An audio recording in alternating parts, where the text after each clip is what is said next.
know, if we were that was the case, we would all be unemployed, from plumbers to psychologists. We all turn to each other because we have different expertise. I'm a psychologist, but I would make a lousy plumber because my spatial skills would make reading the diagrams extremely difficult for me. But that doesn't make me any less of an adult because I need help to decipher floor plans if I'm trying to renovate my office. The hard part, though, for teens is they usually want to ask for less help, not more help. So what I try to talk to them about, and what you can talk to them about, is really looking at asking for help as help supporting their goals and their success and their independence. And here's where we as parents need to be self-aware, to speak to the point that you raised. I think we're human too, so we all give unsolicited advice. It's just kind of like in our DNA, I think, as parents. It became a joke with my daughter and I when she was in high school, because she knew that I was trying to be respectful of when she wanted help and when she didn't, and but nobody's perfect. So I do think, though, if you can aim for the idea of finding out if your child and teen wants help before you jump into giving. They want to feel like they own their own decisions, so sometimes we may feel like we're helping, but we may inadvertently take over. I think it's pretty simple as long as you can remember it, which is to ask, what do you want me to do? What do you want me to not do? How can I help? Because I think what happens is if we help more than they need, it backfires and it communicates that we don't really trust their abilities and we don't have confidence that they can handle things. Again, kind of in line with what you said. And I think that if you ask questions like, do you want my help? How do you want my help? The hard part isn't asking the questions, it's remembering to ask the questions. Because that way the teens are really still in charge of getting their needs met, and they can still feel like you're respecting their independence even as you're helping them. It's a paradox, but I think the more parents can respect the teen's independence, the easier it'll actually be for the parents to be helpful to the teen. So I'll just close with remembering the 3 steps I mentioned, and you can think of yourself as a teen, or you can think of talking to your teens about them, which is to learn about your strengths and weaknesses and become more comfortable with them, and then ask for help when they need it. I think it's so hard for teens these days that they really do need support and help, and I think finding a way to allow them to feel more independent and pursue their passions without having to do it all by themselves is really crucial for their mental health. So thank you. We'll talk more, I'm sure.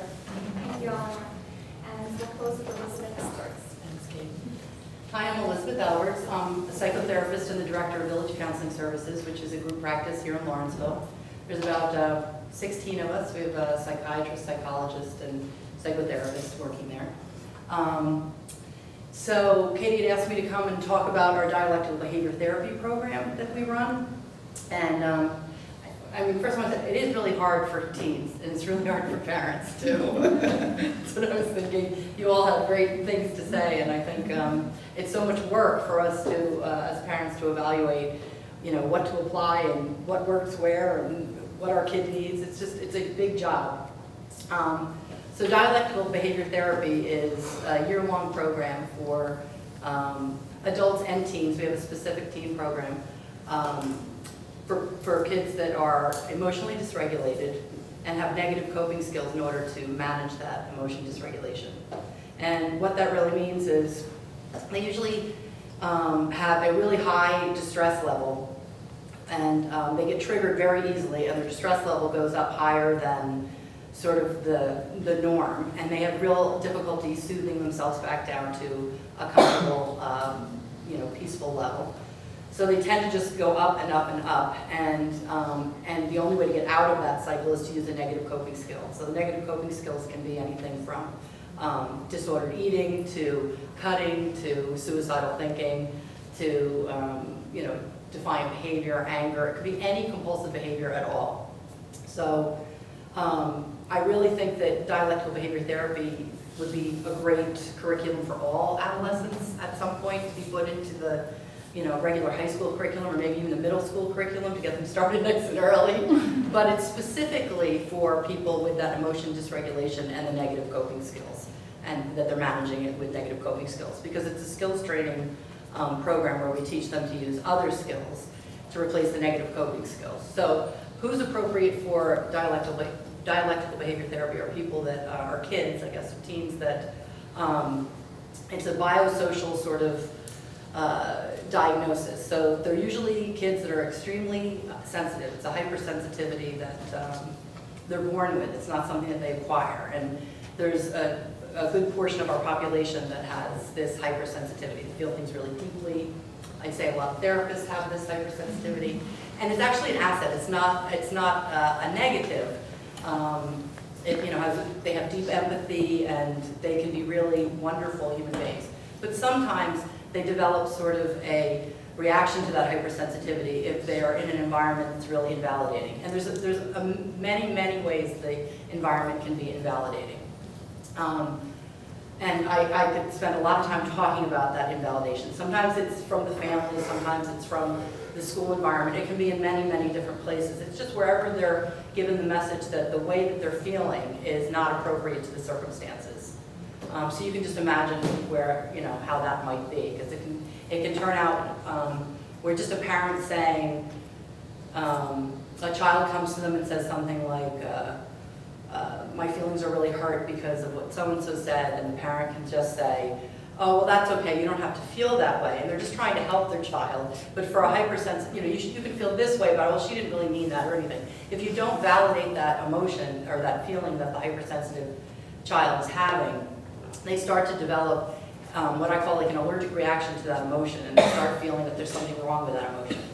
And this is what starts to create this higher level of distress. So they'll have an emotion, they'll have a negative feeling about the emotion that they're having, their distress level will go up even higher, then they'll have a negative feeling about that because they're starting to sense and they're getting feedback from the community that their reaction to this event is too great, and then they feel bad about themselves even more, and then it goes up even higher, right? So you can see, and it gets up here, we rate it in DBT from 0 to 100.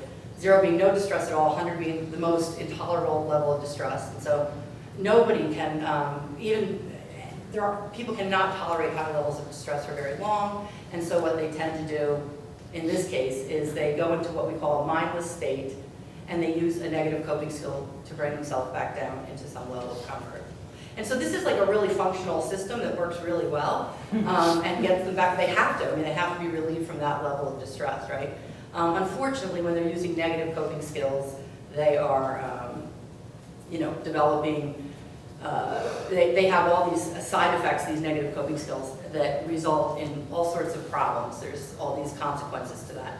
So typically when someone comes to us for DBT, it's usually their quality of life has gotten really small because they don't want to get into circumstances that are going to trigger them, and their distress level is going to go up, so they start to avoid and they start to withdraw, and they don't really want to interact very much because they just don't want to feel, they don't want to go through that whole cycle and then use that negative coping skill or skills and then feel all the negative consequences and low self-esteem.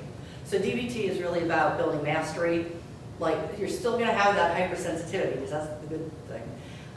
You're going to feel things deeply, but you will realign the way you think about that. And you'll have a new relationship with your emotions so that you can actually have that experience, feel that emotion. When your stress gets high, use a positive coping skill, bring your stress level down, feel like you've built mastery and that you can conquer the world, and you can go out there and you can actually interact and do all the things that you wanted to do because you're not afraid anymore of being triggered. So that's sort of the person that would be coming to DBT. And the way it's applied is there's one individual session a week and a skills training group that they have to participate in. And there's phone coaching. And as Mark was talking about, the phone coaching and the skills training are all about generalizing the skills to their environment. So first they start by using the skills in group with a whole bunch of other adolescents. And they get comfortable sort of being uncomfortable and having their stress level go up and use those skills and practice those skills. And then they go out and use them at home. And then they get phone coaching to continue to use those skills. when they're home, because if they're not using the skills when they're at school or when they're at home or when they're in their environment, it's not going to take.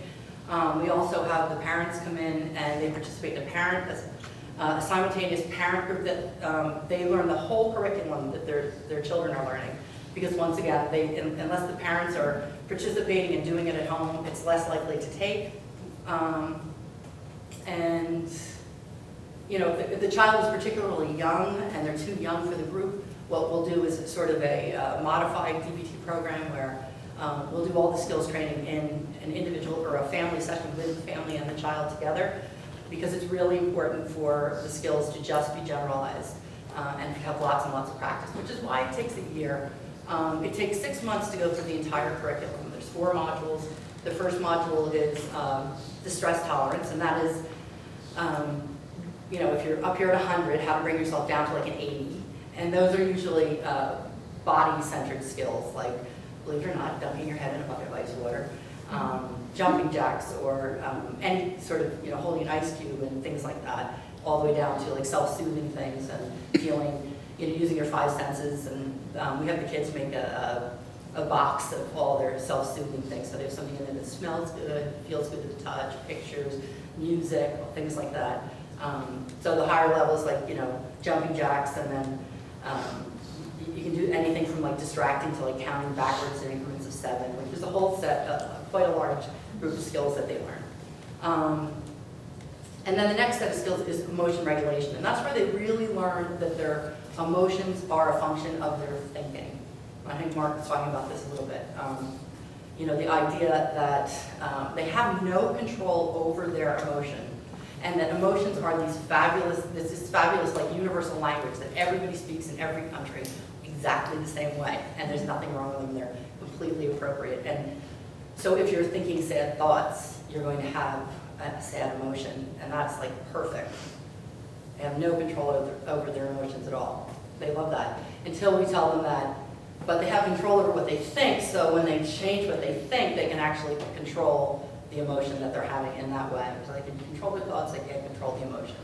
And that's sort of emotion regulation, where we really focus on, I think Mark mentioned something about this. We talk about it in terms of black and white thinking, just thinking in extremes, you know, judgments versus facts, and breaking all those things down so that they can really start to see how they can actually think of things in a different way, and it will change the emotion that they have that goes with that. That's emotion regulation. And then the other module is interpersonal effectiveness, because most of these kids that are coming in are really, they might appear to be really competent in social situations or not. Some of them, it's all out there, they're having great difficulty, but they're usually really struggling internally with interpersonal relationships, and they get hurt real easily, and there's a constant conflict going on. So the interpersonal effectiveness is the last module that they learn after they've learned stress tolerance, emotion regulation, and interpersonal effectiveness comes in, so that they can work towards achieving their,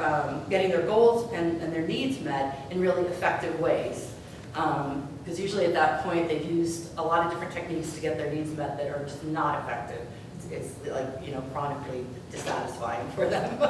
And then in between each one of those modules is mindfulness practice, which is a big part of DBT. DBT is a cognitive behavioral therapy, and it's married together with mindfulness practice. And so they learn to practice mindfulness over and over and over again, because you know, mindfulness with the concept that it's paying attention to one thing at a time on purpose without any judgment. So they practice this art of choosing where they want to put their focus. You know, choosing to focus over there, and then making a choice and changing their focus to be over there. They start to practice this repetitively and until they are able to, even in highly distressful situations, choose to move their focus from here to over there. And that's what that practice is really about. So DBT really is cognitive behavioral therapy and mindfulness therapy sort of intertwined like that. And it works so beautifully, because the compulsive coping skills that they do to manage their distress can't happen in a mindful state. You can't be compulsive in a mindful state. So teaching them to actually have control over where they put their focus, choose to think about this rather than this, and they really just start to develop a mastery over their own thoughts and therefore their own emotions, and they develop a sense of competency and powerfulness, and it's a really wonderful thing to see. So that's pretty much it. Thank you very much. Thank you to all the panelists.